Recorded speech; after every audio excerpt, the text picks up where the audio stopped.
All right, y'all. Well, welcome back to another episode of the Freedom Sisters podcast. Today is the last day of our series, Women Warriors Living Legacy.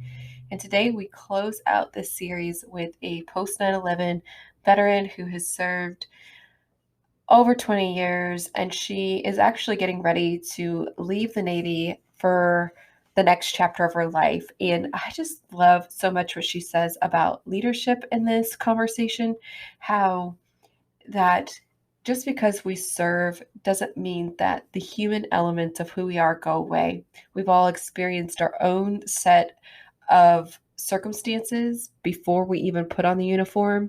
And she really empowers her people that she gets the privilege to lead, to be human first and to accept the emotions that they're experiencing. And, at the end of the day, yes, do they have a job to do? Absolutely.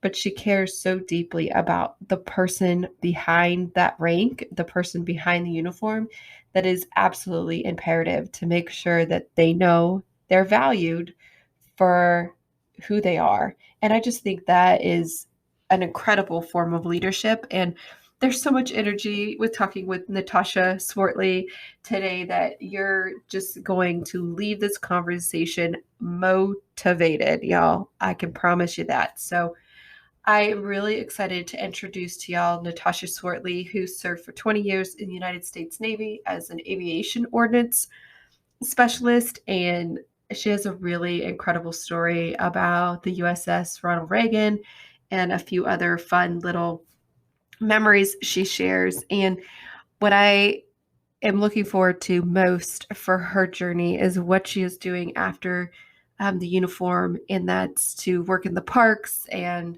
how yoga is a really big part of her journey and all of those things. And so if you are somebody who is getting ready to transition, this is a good conversation for you. If you are somebody who is a leader, this is a good conversation for you.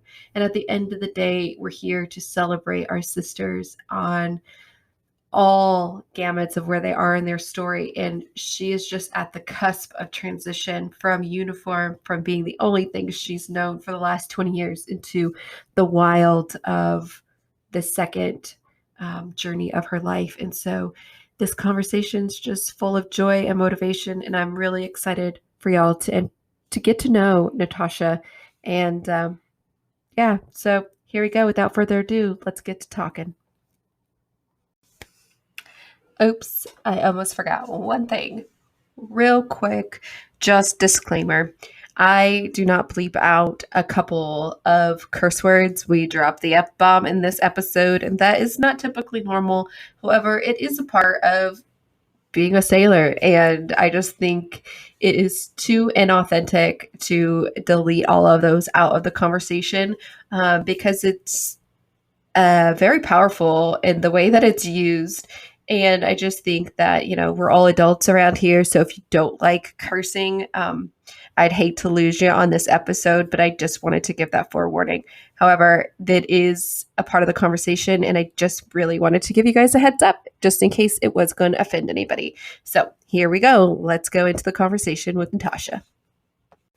Welcome. I'm Carrie Jeter, and this is the Freedom Sisters podcast, a show where my sisters in service talk about her life journey, from hardships to victories and everything in between. We are the leading media company to amplify women veterans. Well, it is good already talking with you this morning, and welcome. I'm so glad to have another sister in service here on the Freedom Sisters podcast, Natasha Swartley. It is so good to meet you and to share your story with our listeners. Without taking anything away from your story, do you mind introducing who you are and where you'd like to start in your journey? Hi, good morning. I'm Natasha Swartley. I typically go by Tasha. I'm not the most formal person, so once people get to know me, Tasha is usually where it goes. But I'll start here. I am about to retire in 6 months. I've put in my 19 and a half, now going on 20 years. Been active duty Navy. And oh my God, I think it hit me yesterday. I stood my last watch ever in the Navy, my last full duty day. And anybody who served in the Navy can totally relate to that glorious moment when you're told that you never have to stand on a quarterdeck for 4 hours again. So it's becoming surreal. It's been a very long journey of growth, of challenges, and I'm very much looking forward to the next chapter. That's awesome. So I'd love to take you guys back before you became the sailor, soldier, Marine, whatever it is, and tell us a little bit about where you came from and why you chose the Navy. So I grew up in a small town in Pennsylvania, Zionsville. You'd be lucky if you can find it on the map. My parents are very supportive. I'm the oldest daughter of 3 girls. My dad, he's a truck driver. He's been a huge proponent to why I've stayed in so long. My stepmom, she has been a big supporter as well. And then my mom, she works at a nursing home. She's super proud of me. And then my uncle, who was kind of a big influence, though he never spoke of it much, he had actually served in the Navy during the Vietnam era. When I graduated high school, I really had no direction. I would like to say I was probably one of about 90% of the student body that really has no idea what they want to do. Most ended up going to school. You know, they went to college, and I had nothing. I didn't know what I wanted to do. I wasn't sure how the college route went. I was already struggling to get through my high school years. So part of what influenced me was those 2 things. My uncle was always bragging about like POW, MIA. He was very much a silent warrior, never spoke of it, but you could tell he was very proud of what he had done while he was in the Navy. And my parents' support, you know, I think I was at work one day and I was working as a waitress amongst 2 other jobs that I was working towards the end of my high school year. And I was like, I'm fed up. I'm done. I don't want to do this anymore. I need a change. Went to the recruiter's office and I was like, I want to join. And they're like, okay. So I depped in. I was in DEP which is a delayed entry program. And 2 weeks later, I was in boot camp. And like, I had no idea it was my first plane flight. Like, I was like, okay. So next thing you know, I'm standing in boot camp, like screwing up every instruction that they gave me, scared out of my mind. And I was like, I want to go home. But I graduated and and now I'm here 20 years later. So yeah, Awesome. that was a journey. That's funny because screwing up every instruction. And what time of year did you ship? So you're in Chicago area, right? Is where the big camp is for the Navy. So what time of year was that? I got there July 25th, 2001. I graduated from boot camp September 25th, 2001. Nice. Well, at least you went through. I don't know. I loved doing most of my training in the winter months, but I couldn't imagine none of it was ever in the north. So I'll just say that as a caveat. But I get hot super quick. Like when I start working out, I'm one of those that just gets like instantly hot and aggravated if I'm hot. And so I appreciated being in training in the winter months because you get hot, but it's cool outside. So, but I couldn't imagine doing boot camp in the middle of winter in Chicago, so in the north. So I'm glad that you didn't have to either. No, I heard some stories from some of my guys that work for me now.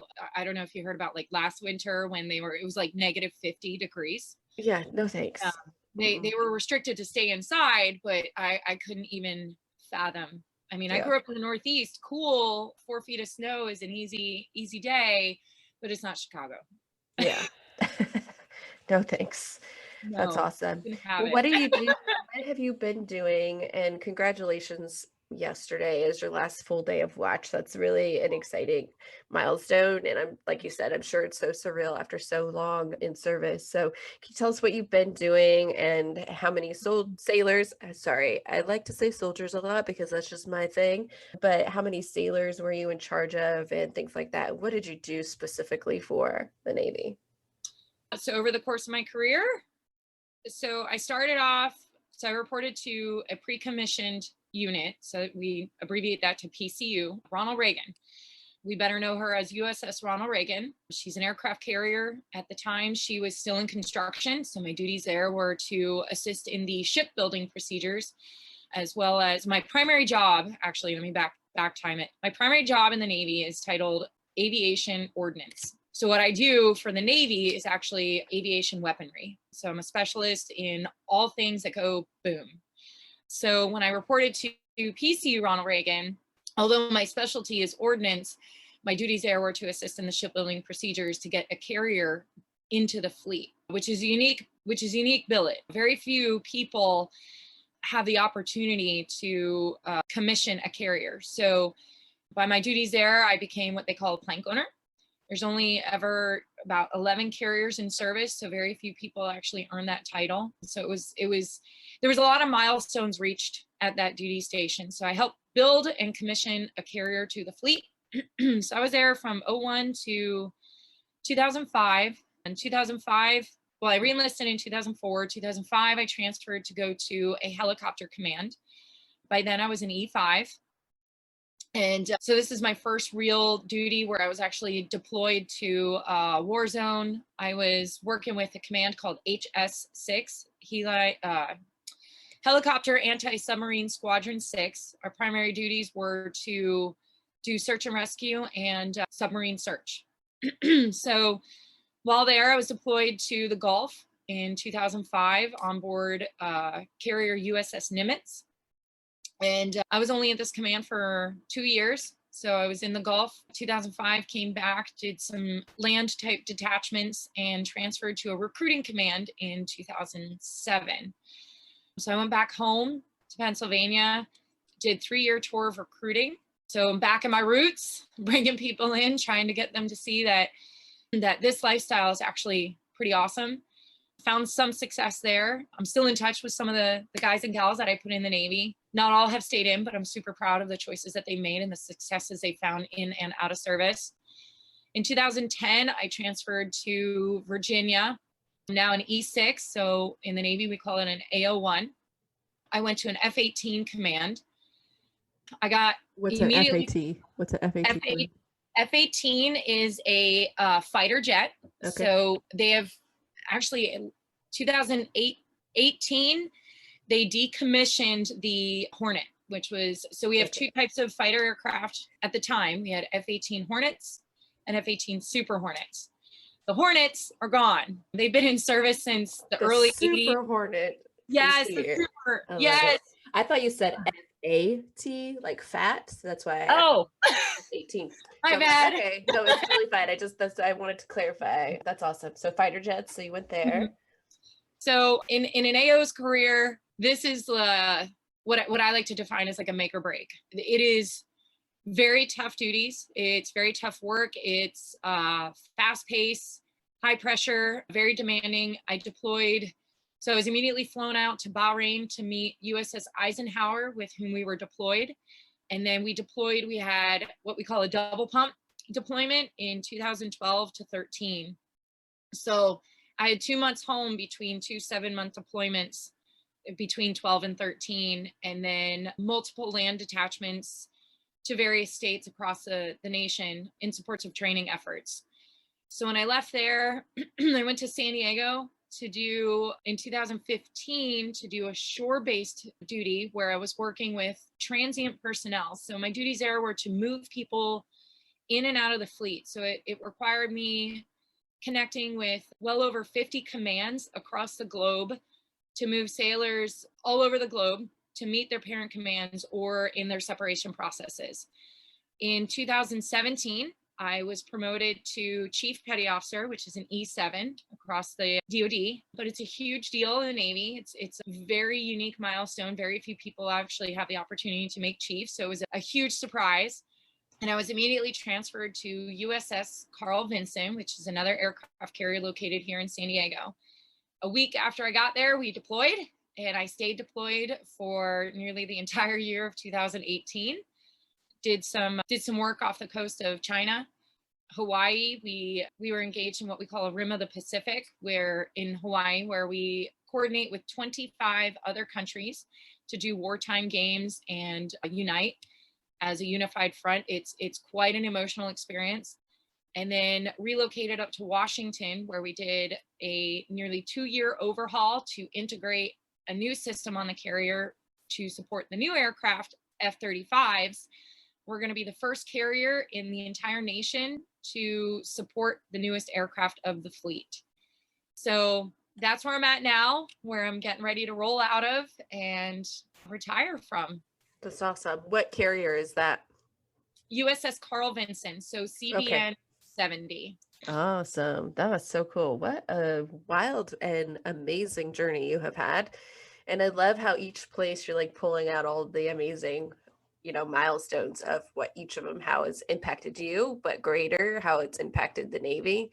In 2012-13, I was also deployed, and the CENTCOM had taken away the Navy assets in the Persian Gulf, and we were Army aviation. And so fun fact, they decided our command, National Guard command at that, decided they were going to stand up an overwater recovery for the Army, because it would have been like 4 hours for Navy assets to come in and recover any helicopters if they would have crashed. And thank God we didn't have any accidents like that. However, we stood up this whole program that now Big Army has adopted and is implemented into, op tempo and all of that when you get deployed. So it's kind of cool to see. But as we were pulling out troops in Iraq, they didn't see a need for that asset to be there. And so the Army, who is over land, clearly not over water like the Navy, set up this really cool program. So interesting that we were kind of in the same area at that time together. So I love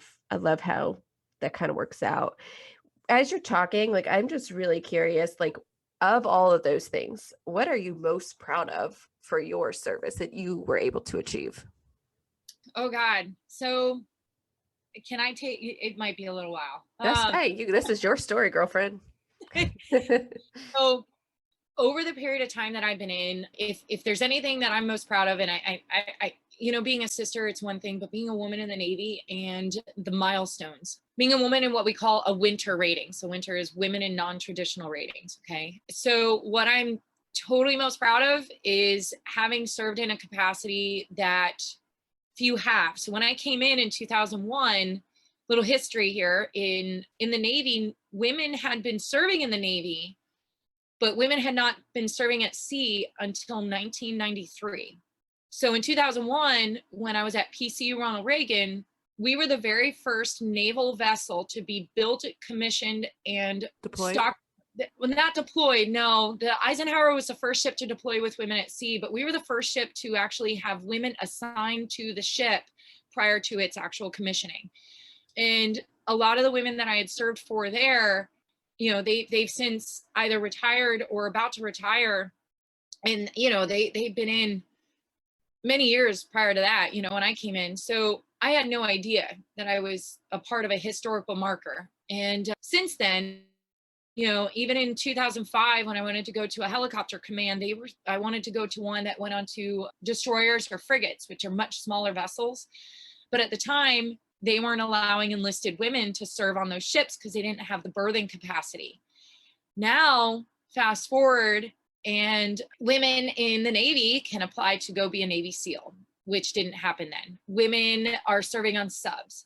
Women are on carriers. Women are they just selected, this was the biggest moment, they just selected a captain to be the first commanding officer of an aircraft carrier, a female. And it's a first, it's a historical marker. So the thing I'm most proud of, and I like to, especially with a lot of my girls that work for me, is talk to them about the history. Like, we still have markers to be met in our branch. And even in my job field, we have yet to make certain ranks in my job field. And, and I bragged to the girls. I said that there's a lot to be very proud of. I mean, when I came in, it was a very different Navy. And as I've seen the progression of women being opened up, all the doors opening up for all of us to be able to participate in these things. Because to be frank with you, girls are badasses, right? And some of the girls I've got, like, they take no and they shove it, and they say, okay, I'm gonna go get it anyway. And so if there's one thing I'm most proud of, is to have been a woman, an AO, a chief, and to be able to look at my girls, and there's girls that work for me, they've never seen a female chief in my ranking or in my job field, and for them to be the inspiration to let them know, like, hey, it's going to be some suck moments and you're going to come off abrasive, but embrace your femininity, embrace your girliness, but embrace the strength that comes with that, and do not let anybody take that away. Yeah. So when you're talking to them, how do you encourage them to do that? What are you saying to motivate them to hold both of it at the same time? Their feminine traits, as which is emotional and relational and all of those things, but also that assertive and, fight side of them too. What are you saying to them, and to maybe a young woman who's listening today, that how to do both without losing military bearing, or without all of that other things that come along with the job too? What do you say? Oh man, I come off abrasive when I do talk, but it's more because I don't know, I kind of mom them, but in a tough mom kind of way. You're an older sister, so there you have that, and you're a leader. So, I get, like, in the civilian sector, and I don't mean to cut you off because I want to hear your answer, but like in the civilian sector, which maybe you will experience as you transition out. I don't know what your goals are. We'll get to that, but I've even noticed that here, people are like, "Whoa, you're too, you're too frank, you're too honest, you're too this," and it's like, and I hold people for, like, authenticity is so important to me. So if you were telling me one thing and you're doing something else, like, I'm going to call you out on it. And so people don't like that in the civilian sector. They'd rather have this, like, uber passive aggressive women thrive in the business world. And it's so frustrating, because just be who you are authentically. You don't have to go behind my back and do weird things to get promoted or to prove your point or whatever. Just, like, let's hash it out woman to woman, So I love that in the military, though, that you can be abrasive, you can be assertive, and it's actually applauded. And so I don't think coming off abrasive is a bad thing, especially when you're in a job that requires you, it's life or death. Like, your job is life or death. And so anyway, come off abrasive, tell it like it is, girlfriend, because this is what's so great about the show, is that you women who are on here, we have this connection of being women in service. And so show up like that. So go ahead, be abrasive, do your thing. All right. Well, there's curse words. Is that okay? It's okay. Go ahead. I want to make sure, because I mean no offense by them. But no, like, many of the conversation, and it goes guys too, because there's a lot more younger generation of males coming into the service who are very more open and in touch with their emotions. But when it comes to the girls, I mean, happen. So PMS happens, emotions happen, we get tied with things. And when I have that sit down moment, or when I have that mentor moment, I ask them the questions. I'm like, what do you want? Do you want somebody to walk all over you? No, then don't.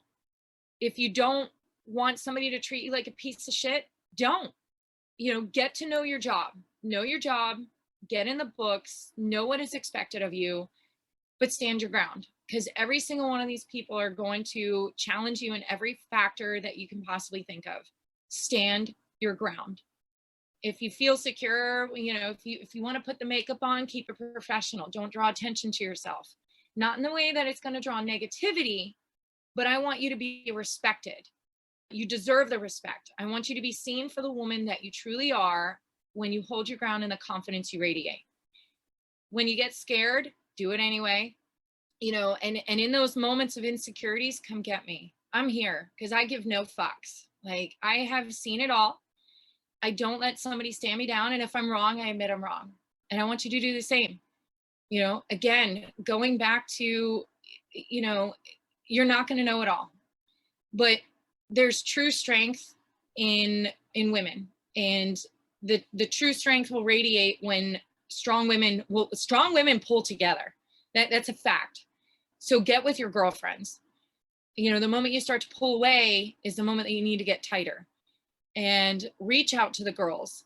Yeah, we're tough because we've seen some shit. We're tough because we've had to be tough to get to this point. We're strong because we choose to be. But at the end of the day, that doesn't take away the girl side of you. It doesn't take away the emotions. It doesn't take away the fact that you want to cry or bawl or sit in the shower, drinking your cup of tea while you're letting the rain pour on or the water pour on you and you're bawling your eyes out. Like, do it, get it out of you.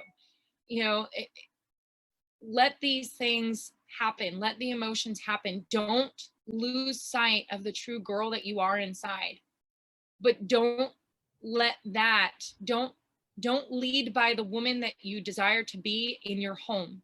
Lead by the woman that you really are when you need to be at work. I don't know if that makes sense, but you got to be tough. You got to be strong.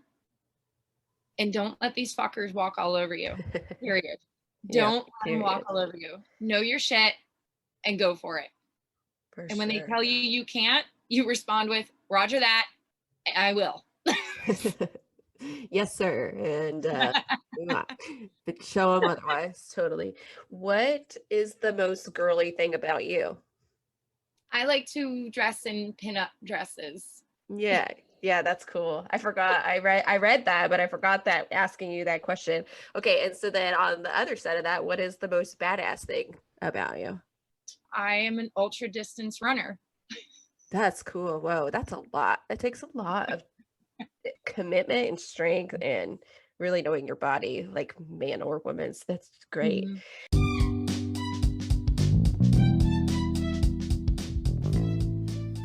Hey, y'all, just interrupting this conversation real quick because we have a magazine. And if you are not a subscriber to our Freedom Sisters magazine yet, y'all are missing out.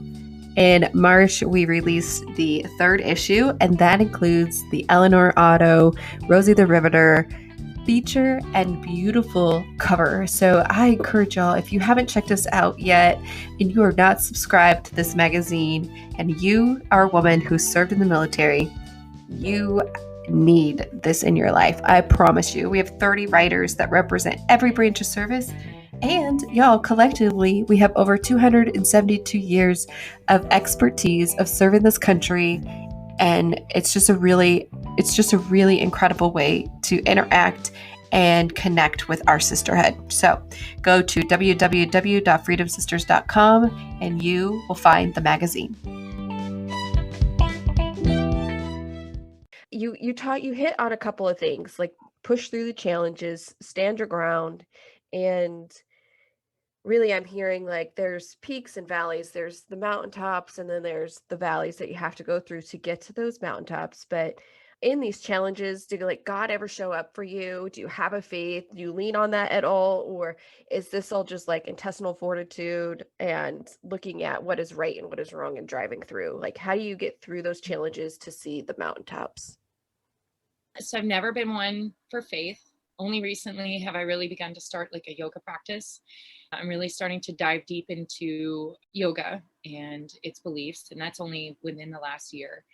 I think what's gotten me through is maybe not so much like of a higher power, at least through all the years prior to recently. I think I just, in short, come time. It's a little phrase I remind myself, just come time. Life was going to throw you curves. Life is going to throw at you what it deserves to throw at you. Or not deserves, but it wants to throw at you, right? But come time, everything that happens is happening for a reason. And believe that reason. Have faith in time, for everything that is meant to be will be come time. And if there's anything that got me through, it was that.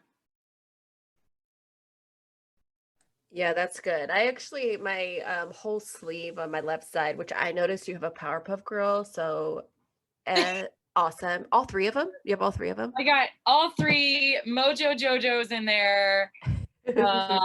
I got Sailor Moon, Rainbow Bright, Rainbow Dash, Hello Kitty. Oh my heavens. Okay, so it's funny because you must be a kid of the 80s also. My sisters and I'm the youngest of 3, so you're the oldest of 3, and the Powerpuff Girls was one of our like things as sisters. But you know what I'm hearing, because I do have a really strong deep faith, and I do believe God is who he says he is, and he is the controller of time. And so I'm curious, one, I want to know what has changed in the last couple of years for you to start digging into this other side of you, the soulful side, the spiritual side of you. But two, just to say, like, he is the orchestrator of all time. Like, you are here for a reason. You were made for a type such as this. All of this is like biblical foundation, right? And Ephesians 3 I love. So that's what my sleeve is. It's like there's a time for war, a time for peace, a time for mourning, a time for rejoicing, a time for planting and harvesting and all these things. And but in the end, like, it is all made beautiful in his time. And trusting in that is trusting in time, is trusting God with your story, whether you believe that or not at this point. But that's what I'm hearing when you're saying that.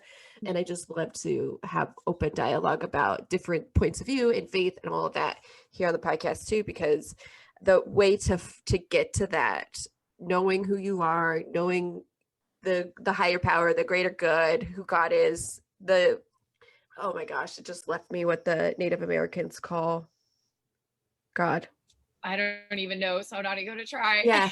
And it doesn't matter what you call him. It can even be Allah, right? Like, I'm just throwing it out there. Like, every story leads to finding that truth about yourself. So what has happened in the last couple of years that has made you dive into that side of you? I had developed some pretty severe anxiety type symptoms, and I started confronting some of my own past traumas, some fears, some conscious fears started resurfacing. And so, plus I needed to take a break from a very long and arduous year of doing some ultras, and so I started to dive into some yoga practice. Not only it wasn't meant for the spiritual side at first, but my yoga instructor, shout out Annie James, she has, I found a connection with her in a way that I could feel I could relate. And so when I started actually practicing yoga, it was more for, I need to stretch, do some strengthening. COVID hit. So I was like, okay. So everything was shut down. So I was like, okay, well, I can do yoga and run. But as I started to dive deeper into it, I started to realize my own relations with yoga and how it relates with some of the things I experience in everyday life, such as like hip openers. If you've ever done a yoga sequence, hip openers tend to be the most painful because they're tight. I mean, totally get it. We're upright for 99% of the time that we're around. So when we try to open our hips, we're forced to sit in a position of discomfort. When you translate that to a life moment, there's sometimes you experience a fear or a challenge, and fight or flight tends to be that first response. So yoga has taught me to sit in that moment and embrace that moment and calm myself in that moment, whether it be a hip opener or a challenging pose or learning to pranayama, which is breathing techniques. I've translated it to everyday life moments. You know, when I'm experiencing something challenging or I can feel some of my subliminal fears rising to the top, I sit back, I practice some breathing movements and get me through that anxious and tense moment and move through and find success. And I'm learning about mindfulness, which some therapists will tell you is really great, you know, especially in tense and anxious moments, especially now, you know, with everything being shut down. A lot of things are pessimistic. So trying to find positivity, knowing that there's light everywhere you go. You just have to know that and believe it's there. But yeah, yoga has helped me in a lot of ways to just pull me through. Yeah, I love how you touched a base on the physical, the spiritual, and the mind, the mental elements of those three things. And, you know, yoga gets a bad rap, especially for like those hardcore Christians. And I'll just tell you, like, it is what you make it. And it's so, I don't know, I love it. I love it so much. I don't do it enough, but when I do participate, there's just this piece that connects all of those levels of who you are as a being. And it's just a really fascinating practice for sure.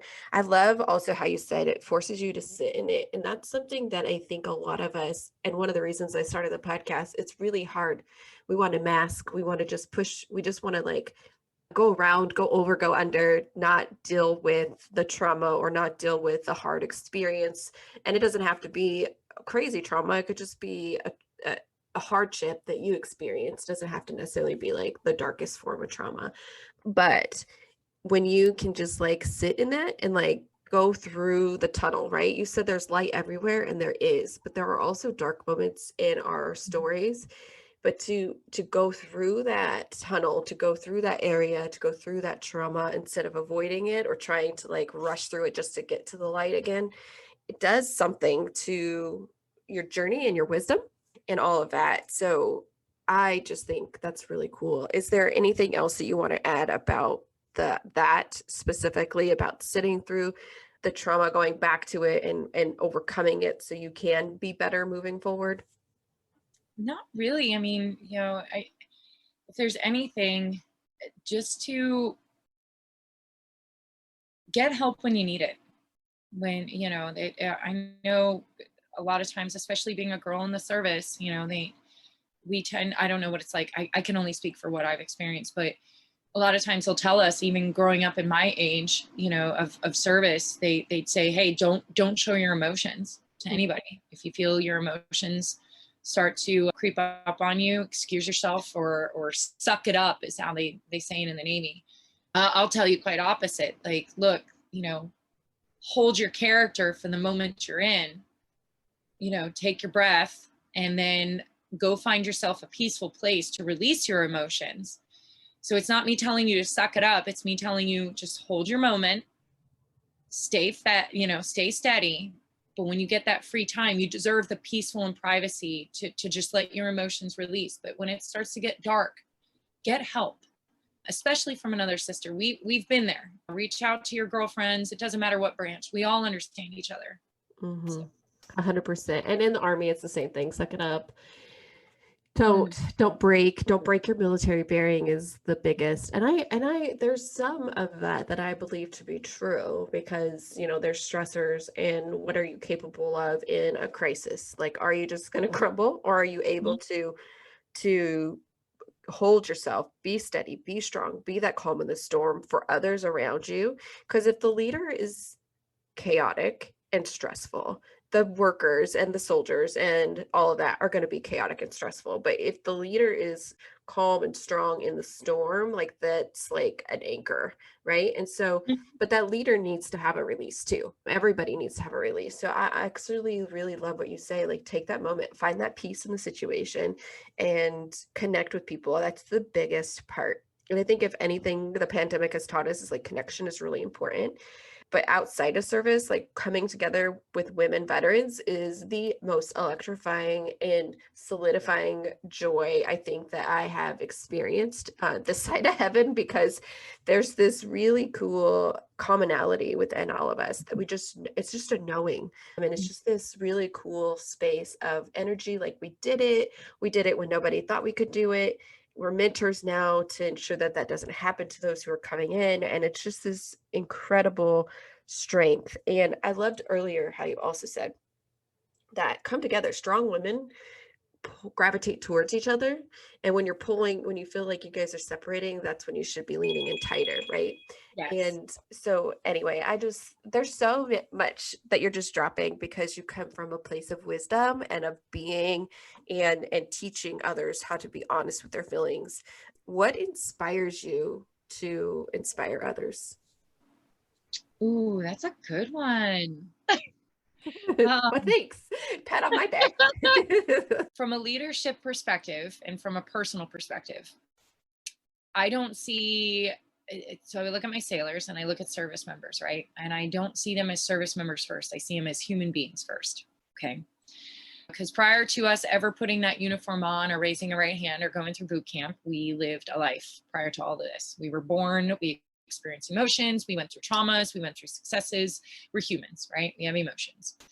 Then we put the uniform on and we become a sailor, a soldier, an airman, a Marine, a Coast Guardian. And, and a lot of times, at least from a leadership perspective, I feel like we forget that we're humans first. So what inspires me is to teach them to be humans first, to not forget that they're humans first, to treat them as a human first. Yes, I'm their boss. Like, yes, I got to make sure you get stuff done, but I'm going to pull you aside and ask you how you're doing. I'm going to ask how your family's doing. I'm going to ask what you need. I'm going to do all these things to make sure that you don't forget that this is just a job. But at the end of the day, it's not just a job. It's a career. It's a life choice. It's a life change. And what I want for anybody who goes into these, who walks through these doors, is to find success. To know that there's going to be assholes out there. You're going to work for some assholes. You're going to work in some shitty situations. But at the end of the day, find that person to go under their wing. If that means reaching out across the globe and to a group like Freedom Sisters or some of the other Facebook groups that have sisterhoods, then do it. Reach out. But what brings me to light at the end of the day, and I think what's really hitting me hard as I'm approaching my retirement, is that I'm not going to be a part of these guys and gals' lives from this day forward. And I want to see nothing short of success and happiness. And as I tell my guys at the end of every day, every Friday, you're going home with 10 fingers, 10 toes, and a smile on your face.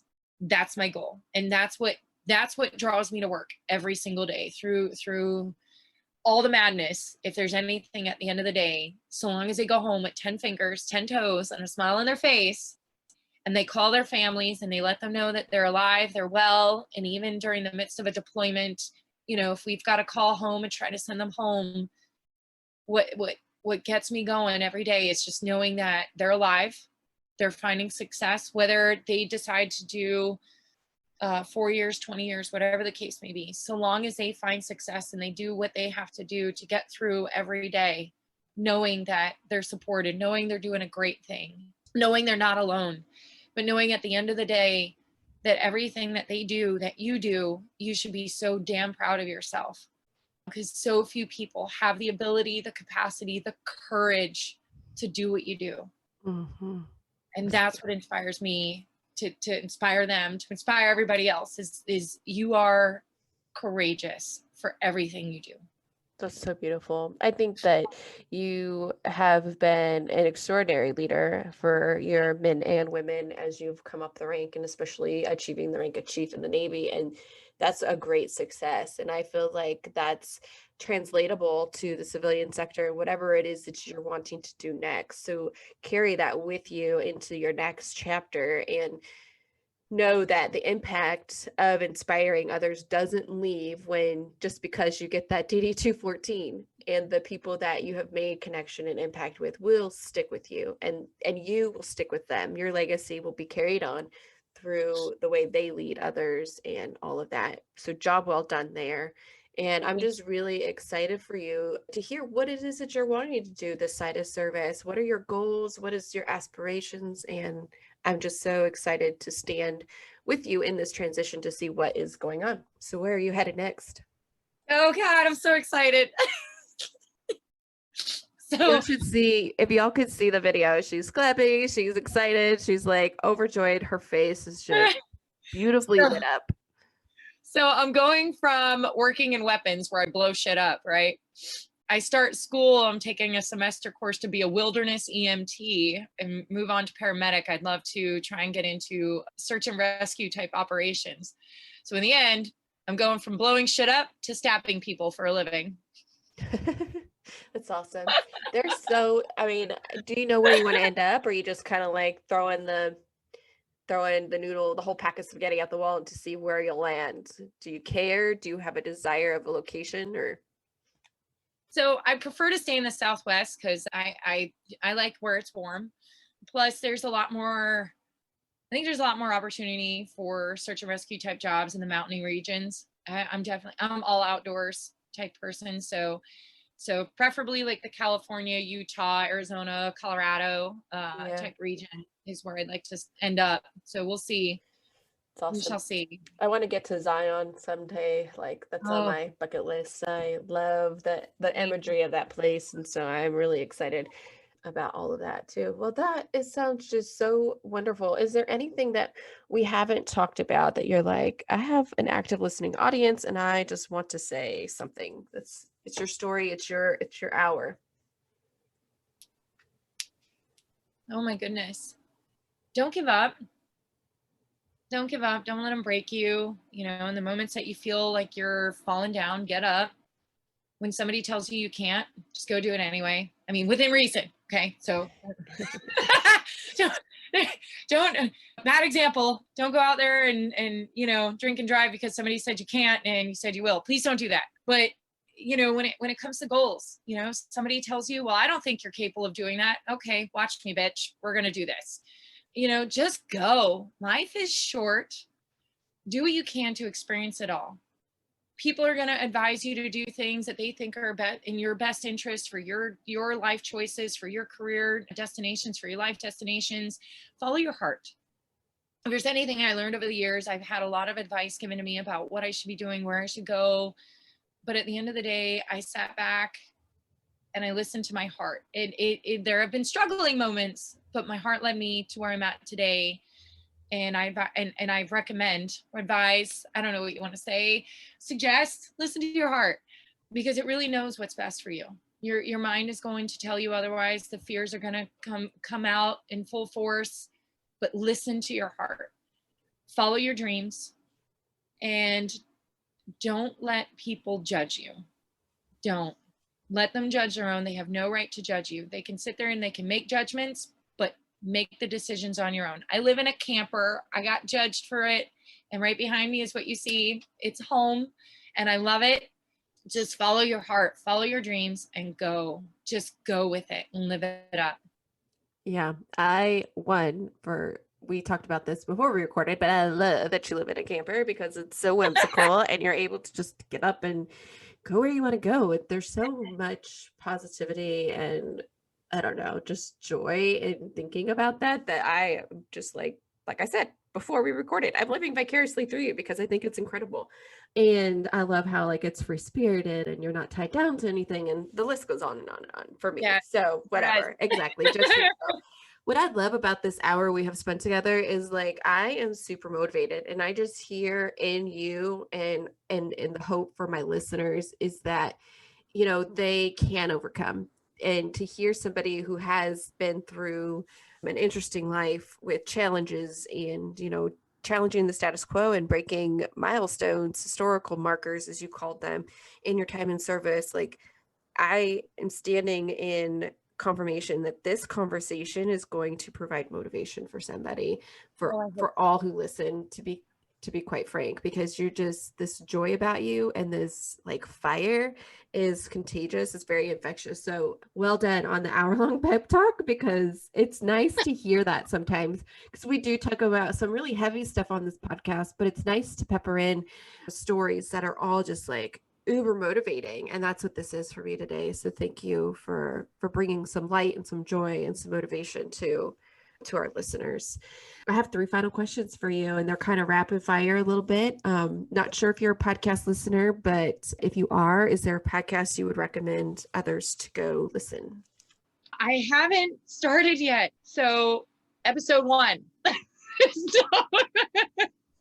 If there's any episode 1. Episode 1 of our podcast is what you're saying. Yes. So do you listen to any other podcast? So I listen to Rich Roll. I listen to Wine and Crime, which if you're into murder mysteries and 3 Minnesotan girls getting drunk on wine while talking about these stories, totally recommend it. And that's pretty much it. That's awesome. I love that. That's what I was looking for. So thank you so much. And episode 1 of our podcast, just to know, is it's my husband interviewing me to kind of launch this baby into the world. And it's fun. So every year since which is only year 2 we're in, but he will come on and do a year in review and interview me about what has happened and all that for the year, expectations and goals and all that. So anyway, episode 1 is you're hearing a bit more of my story and him interviewing me. So it's kind of fun. He's the only guy who will ever be on the podcast, just as a caveat. We are not opening it up to men who would serve as well. There's plenty of platforms for that. Okay. So my next question, what do you do to nurture your faith? Is there a practice you do that helps you like tap into that spiritual side of you? Oh, I empty my space. I'll start with just an easy meditation and just empty. empty everything so I can invite in positive energies, positive flows, positive thoughts, positive affirmations. So I exhale the negative, I relax my body, I open my palms, close my eyes, reach my crown to the head up to the sky, and I welcome any positivity. It's awesome. It's really beautiful. Thank you for sharing that. And then what about your service? The most impact it has had for you on your life?